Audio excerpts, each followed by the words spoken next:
Well, 2024 is going to be a huge year in British politics, of course, with a general election likely to take place.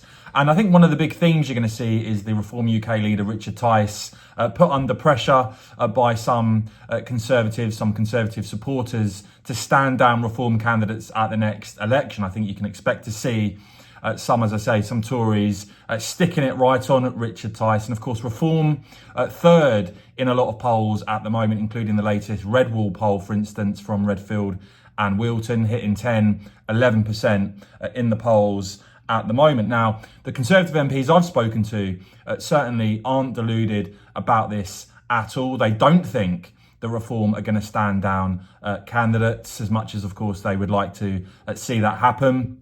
And they think that the government really need to actually deliver if they expect people to vote Conservative again. They need to give people positive reasons to do so.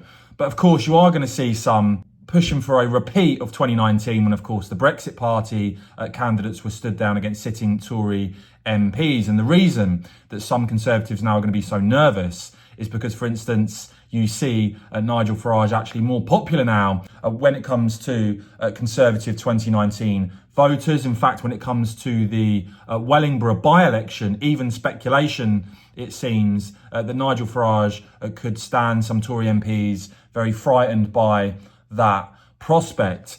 Well, Reform, it seems, are making their position absolutely clear once again. And to be fair to Richard Tice, he has done this consistently.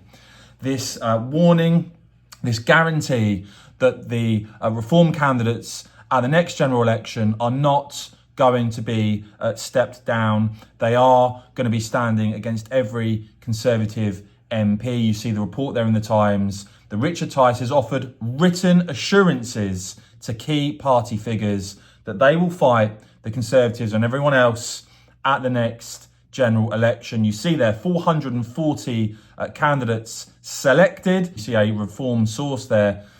Quote is saying, "Our view is that the toxic Tories are done and they are finished, and we will attack them mercilessly, but they're also going to turn their guns onto Labour and the weaknesses of Keir Starmer as well." You saw Ben Habib actually respond to this story by saying that when he joined Reform, his aim in doing so was and remains to obliterate the Conservatives parliamentary party. And he says failure has for too long been rewarded by incumbency, and that we will change politics for good. Now, before I play Richard Tice's Christmas message, I want to know from you in the comments below, very simply and directly, as things stand right now, are you going to vote for Reform UK? Do you intend to vote for Reform UK at the next general election or not? It's a great time. Christmas is so special for so many tens of millions of families and friends, with excited children, bundles of laughter, lots of joy, Santa Claus, presents, holidays for some, amongst many, many other things.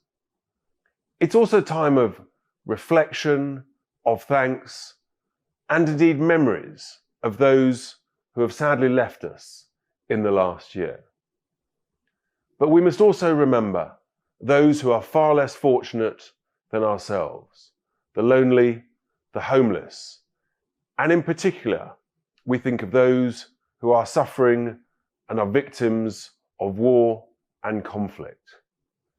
And we must truly pray and hope that peace can be found in these conflicts in the coming weeks, months, and year ahead.